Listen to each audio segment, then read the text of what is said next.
Shalom, hari ini jumpa dengan saya. Semoga damai sejahtera Tuhan Yesus Kristus menyertai Bapak Ibu Saudara semua dimanapun Bapak Ibu Saudara berada.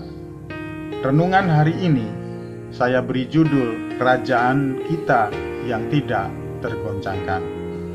Nats saya baca dari Ibrani 12 ayat 28 yang berbunyi demikian.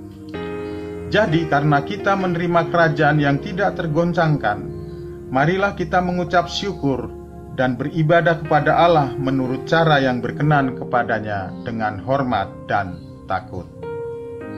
Saudara-saudara yang dikasihi Tuhan Yesus, negara kita telah merdeka lebih kurang selama 75 tahun. Dan sebagai bangsa, kita tidak mungkin mau dijajah lagi oleh bangsa lain. Kemerdekaan kita dalam berbangsa dan bernegara layak dijaga, layak dipelihara, dan layak dipertahankan. Negara ini layak dikelola sebagai negara merdeka yang berdaulat. Meskipun demikian, itu bukan berarti negara kita tidak bisa kena goncangan. Semua negara-negara di dunia,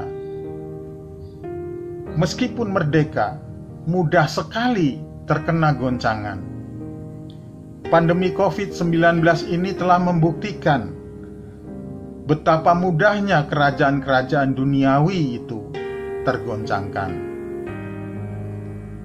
Goncangan ini telah membuat hidup kemerdekaan kita menjadi terganggu.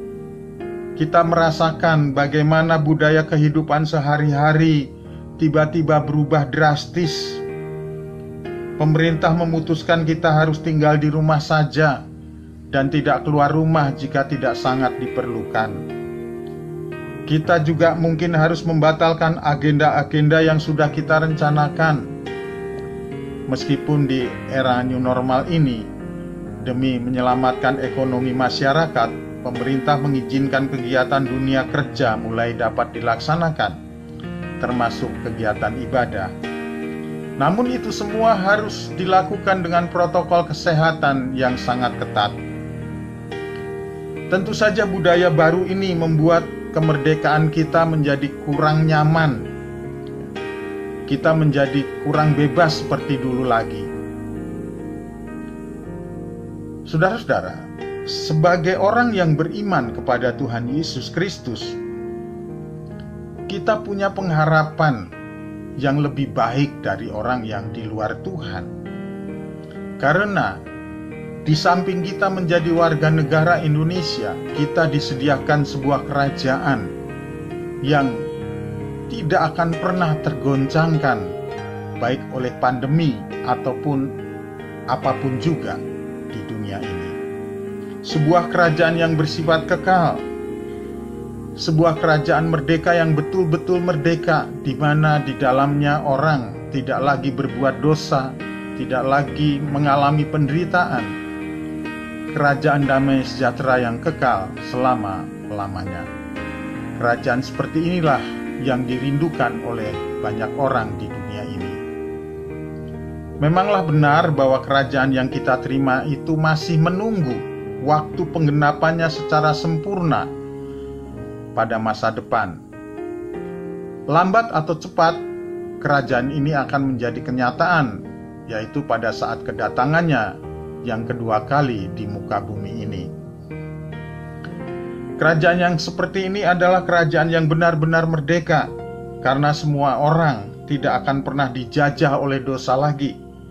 Semua orang akan hidup bahagia, tidak akan mengalami sakit penyakit dan penderitaan lagi. Itulah sebabnya penulis surat Ibrani meminta kepada kita semua yang menerima kerajaan ini agar kita tidak menjadi lemah dalam iman. Sebaliknya kita diminta semakin kuat dalam iman dengan cara melakukan dua hal. Pertama adalah mengucapkan syukur atas kerajaan ini, atas karunia Tuhan yang diberikan kepada kita. Mengucapkan syukur adalah suatu tindakan memuliakan Tuhan dengan ucapan bibir kita menaikkan puji-pujian kepada Tuhan oleh karena kebaikannya bagi kita. Yang kedua, kita juga diminta untuk tetap beribadah, namun dengan cara yang berkenan kepadanya, yaitu dengan hormat dan takut. Hormat kepada Tuhan berarti bersikap menjunjung tinggi, menyanjung, menghargai, hikmat, tunduk, atau taat kepadanya. Takut berarti kita tidak melakukan apa yang tidak berkenan kepadanya. Beribadah dengan cara demikian akan menjadikan kita menjadi penyembah-penyembah yang benar di hadapan Tuhan.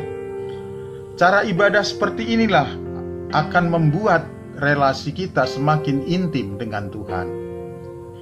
Nah, saudara-saudara yang dikasihi Tuhan, karena bagi kita telah disediakan kerajaan kekal yang tidak akan pernah tergoncangkan, sebuah kerajaan merdeka yang benar-benar tidak akan goyah oleh goncangan, maka marilah kita makin setia dalam iman, makin setia melayani meskipun di masa era new normal.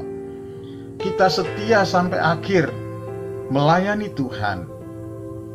Kita akan melakukan pekerjaannya sampai titik penghabisan. Shalom. Tuhan Yesus memberkati.